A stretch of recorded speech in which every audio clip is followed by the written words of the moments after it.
بسم اللہ الرحمن الرحیم۔ تو آج ہم ان 21 چیزوں کے بارے میں سنیں گے جن سے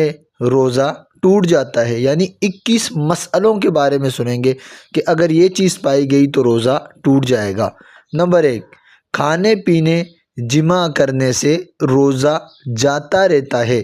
جبکہ روزہ دار ہونا یاد ہو، یعنی کسی شخص نے کھایا پیا یا جمع کیا، اسے پتہ ہے کہ اس کا روزہ ہے تو اب اس کا روزہ ٹوٹ جائے گا۔ نمبر 2، حقہ، سگار، سگریٹ، چرس پینے سے روزہ ٹوٹ جاتا ہے اگرچہ اپنے خیال میں حلق تک دھواں نہ پہنچتا ہو،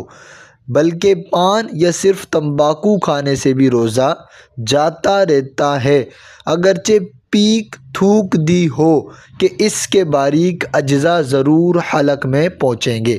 یعنی کوئی شخص یہ سمجھتا ہے کہ وہ سگریٹ پیے گا یا سگار پیے گا یا حقہ پیے گا یا چرس پیے گا، وہ یہ سمجھتا ہے کہ بھائی دھواں تو میرے حلق سے نیچے جائے گا ہی نہیں، اوپر اوپر تک ہی ہوگا، پھر بھی اس کا روزہ ٹوٹ جاتا ہے۔ اور پان تمباکو کھانے والے کا اگرچہ اس کے ذرات منہ میں نیچے نہ جائیں پھر بھی اس کا روزہ ٹوٹ جاتا ہے۔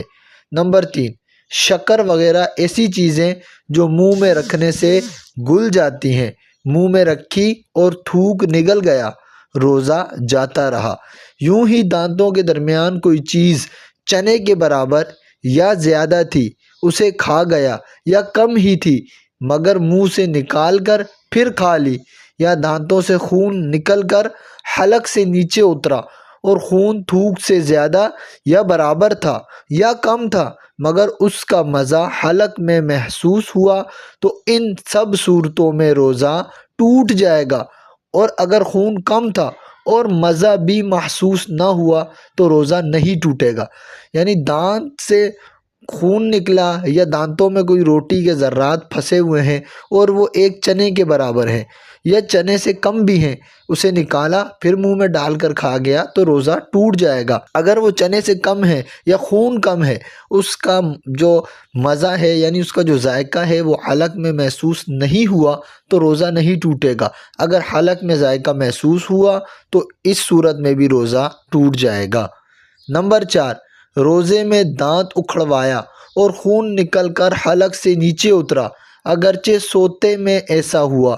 تو روزے کی قضا واجب ہے، یعنی اس صورت میں بھی روزہ ٹوٹ جائے گا اور روزے کی قضا واجب ہوگی۔ نمبر 5،